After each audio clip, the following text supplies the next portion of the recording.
¿Qué tal, mis queridos amigos? ¿Cómo estáis? Espero que vaya muy bien por ahí. Estamos viviendo en estos últimos tiempos unos precios del combustible absolutamente disparatados. Así que en estos momentos seguramente muchos de vosotros os estáis planteando alternativas. Hoy en día hay muy pocas, por no decir ninguna, aparte del automóvil de combustión interna. Tenemos el automóvil eléctrico y poca más solución hay, pero la idea de encontrar soluciones nuevas al problema del petróleo viene de muy lejos, como bien sabréis, y más allá de esos inventos futuristas americanos de los años 50 en los que los coches iban a volar y se iban a mover con energía nuclear, ha habido otros muchos intentos de propulsar automóviles de una manera alternativa que fuera mucho más limpia. El más interesante e importante, aparte de la electrificación, que ya tenemos aquí, es el hidrógeno, pero también otros. Y hoy os vamos a hablar de un invento, de una solución muy interesante de la que muchos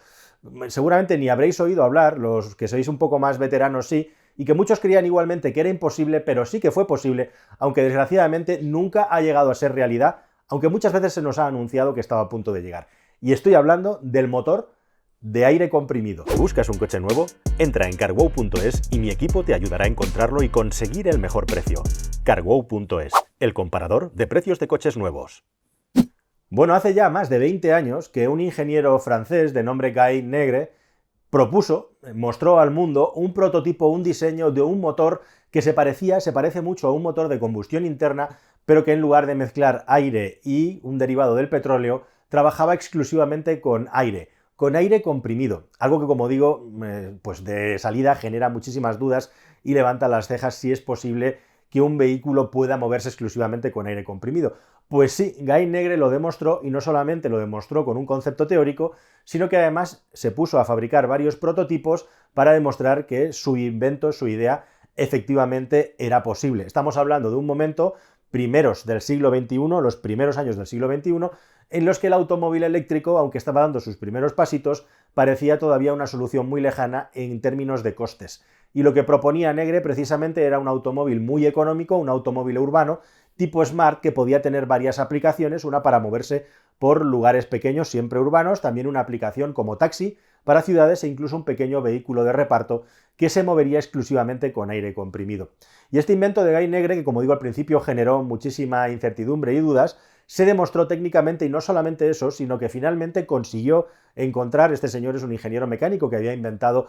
otro tipo de dispositivos para motores de combustión interna, inventar una forma alternativa de construir también estos coches, todo un sistema, digamos, de innovación constante, muy al estilo de las innovaciones francesas de esa época. Recordemos que hemos hablado en este canal que el primer coche eléctrico realmente deportivo y de verdad que existió no fue el Tesla Roadster, sino fue el Venturi Fetish, también un coche francés, ¿verdad? Bueno, pues este señor, como digo, inventó un sistema para construir el coche de manera modular ultra económica y que sus fábricas se pudieran ubicar en cualquier sitio del mundo con un coste relativamente bajo y directamente desde la fábrica poder vender el vehículo a cualquiera que pasara por allí y lo comprara. Y de hecho, se llegó a hablar de que una de las fábricas de MDI, porque es así como se llamaba la compañía, Moteur Développement International, perdonad mi francés, bueno, pues esta compañía MDI iba a esparcirse por todas partes y también en España, y se habló durante mucho tiempo de que una de las primeras factorías, o incluso la primera factoría de coches de aire comprimido de MDI, se iba a construir en España. ¿Cuánto hemos hablado en los últimos tiempos, ¿no?, de esto de factorías de coches? Pero llegados a este punto te estarás preguntando cómo narices funciona un coche de aire comprimido, cómo se puede mover un vehículo, de qué manera. Vamos a ver un poquito la técnica porque es muy curiosa y llamativa y no es la cosa tan sencilla quizá como te puedas imaginar. Bueno, pues hay varias maneras de mover un vehículo con aire comprimido, pero el concepto que proponía Negre es básicamente hacer un motor que se parece un poco a los ciclos de un motor de combustión interna, a los ciclos de un motor Otto, con bastantes variaciones en su arquitectura, pero en lo esencial era un motor que directamente tenía los 4 tiempos habituales que conocemos de un motor de combustión, es decir, admisión, compresión, expansión y escape. Solo que aquí hay una diferencia muy importante. En un motor de combustión interna de 4 tiempos o de 2 tiempos, todos estos fenómenos se producen separados en los cilindros y de una manera simultánea. Mientras que en este motor el proceso se hacía de una manera secuenciada, en el que en distintas cámaras ocurren distintos procesos que acaban generando la compresión y la expansión. Evidentemente, la base de todo esto es un depósito de aire comprimido, que ahora os hablaré más sobre las características técnicas del depósito de aire comprimido del vehículo, pero en la primera fase había un primer cilindro de unos 250 centímetros cúbicos. Estos prototipos, estos coches tenían entre 15 y 25 caballos de potencia. El aire entraba en ese primer cilindro y se comprimía, y una vez comprimido se abría una válvula que hacía que el aire pasara a una cámara en compresión con aproximadamente 21 bares de presión, que hacían que la temperatura de ese aire subiera hasta los 400 grados centígrados de temperatura.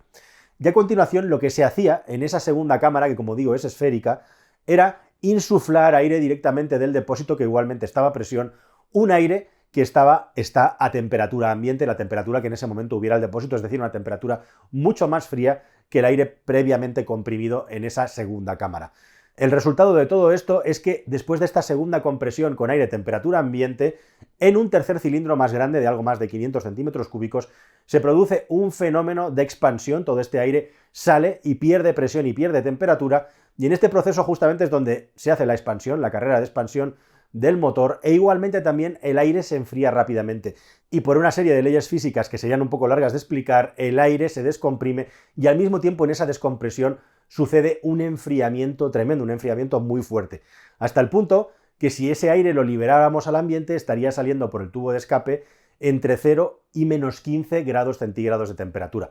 Y ese es uno de los motivos por los que comprimimos el aire que tomamos del ambiente para poder aumentar la temperatura y de esa manera hacer circular el aire también resultante del ciclo completo para poderlo reaprovechar. Y de esa manera tenemos un automóvil, tenemos un vehículo que es cero emisiones contaminantes y en el que lo único que hay es un flujo de aire a distintas presiones y distintas temperaturas. Bueno, con este sistema que funciona pues básicamente como un motor de dos tiempos, en el que todas las carreras de ese segundo cilindro, el cilindro final, aportan trabajo, o sea, funciona de una manera equivalente a un motor de dos tiempos, pues tenemos un propulsor, como digo, que nos da entre 15 y 25 caballos de potencia, y aunque se hablaba de una velocidad máxima en torno a los 100 km por hora, si fuéramos a 100 km por hora con este motor de aire, esa autonomía que anunciaba de entre 200 y 300 km se reduciría drásticamente. De hecho, es muy llamativo y muy curioso porque este vehículo tiene que llevar unos depósitos de aire comprimido. En este caso llevaba 4 depósitos de aire comprimido que eran capaces de almacenar aproximadamente 100 kilogramos de aire,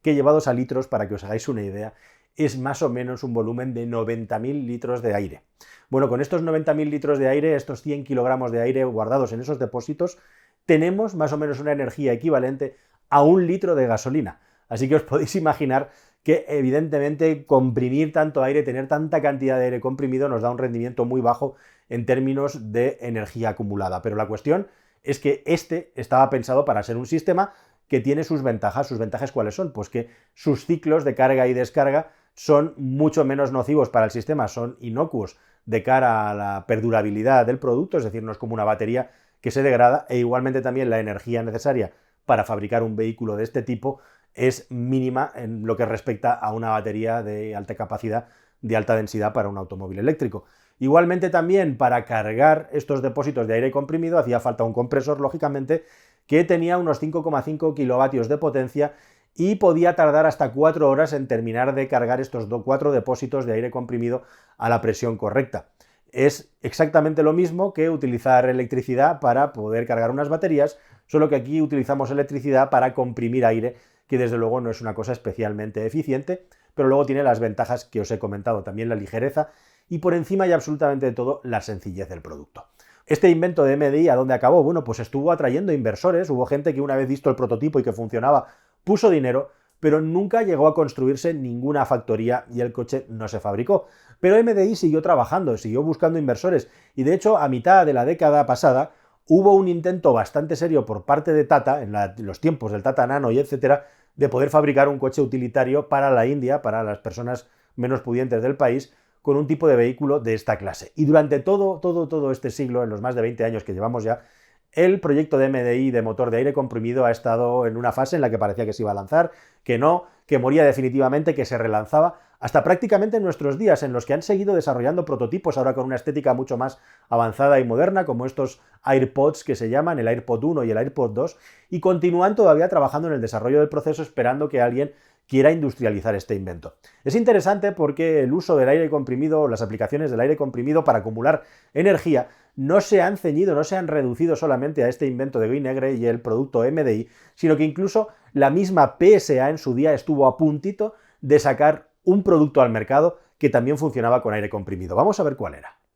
Bueno, pues sí, la tecnología Hybrid Air de Peugeot y de Citroën fue una tecnología que estuvo investigándose con la ayuda de Valeo pues hace aproximadamente 7 años, 8 años, y llegó a haber un prototipo funcional que algunos periodistas del motor pudieron probar directamente cómo funcionaba. Y el concepto de este producto era fabricar un coche híbrido. Lo que teníamos era un gran depósito, un largo depósito por debajo de la carrocería del coche donde comprimir aire y también un circuito de aceite que era el que empujaba una bomba hidráulica que era capaz de generar energía tanto para mover el motor de combustión interna como para recuperar energía. Lo que se hacía era comprimir aire que luego se iba a volver a impulsar para mover esa bomba hidráulica. Como digo, o sea, exactamente lo mismo que sería el concepto de un vehículo con motor eléctrico y baterías, solo que aquí prescindíamos de las baterías y prescindíamos del motor eléctrico y en su lugar poníamos una bomba hidráulica. Ahí podéis ver imágenes del prototipo en circulación y podéis ver cómo el concepto de funcionamiento es exactamente el mismo que el de un híbrido.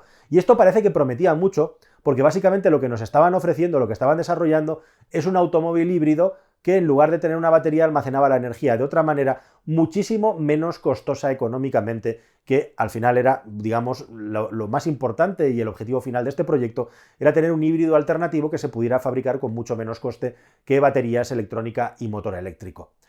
PSA anunció que este vehículo llegaba a tener un consumo medio de 2,9 litros a los 100 kilómetros y que en condiciones urbanas podía estar entre el 60 y el 80% circulando sin necesidad de que se encendiera el motor de combustión interna. Todos estos datos, 2,9 litros y 68 o 69 gramos de CO2 a los 100 kilómetros, son lógicamente bajo el ciclo de consumo NEDC, que ya sabéis que no es un ciclo de consumo muy fiable. Pero bueno, el consumo era realmente impactante, o sea, podemos estar hablando de un coche en esa época con un consumo por debajo de los 4 litros a los 100 en condiciones reales de circulación, en un motor que podía ser de gasolina o diésel indistintamente y que ofrecía una solución original que, llegado al punto de desarrollo que tenía este prototipo, pues todo parecía indicar que iba a acabar saliendo al mercado. Y al final, pues no salió. Se quedó ahí en un prototipo plenamente funcional, pero que tampoco se acabó vendiendo. Y hemos llegado hasta el año 2022, hasta esta situación que tenemos ahora, en la que estamos todos como locos pensando a ver de qué manera podemos reducir nuestro consumo energético y también no depender del combustible.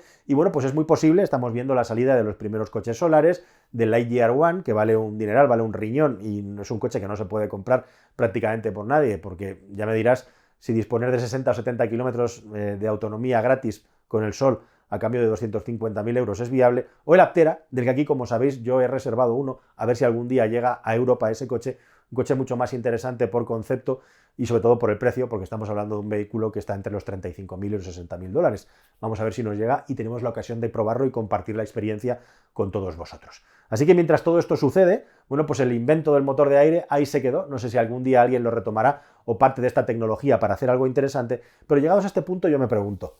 ¿habría alguna otra manera de poder propulsar los coches de una manera mucho más económica que lo que tenemos ahora con todo lo que está cayendo? Pues se me ha ocurrido una idea, amigos, así que si os parece, en el siguiente vídeo os la enseño. Ahí lo dejo. Hasta el siguiente vídeo, amigos. Adiós.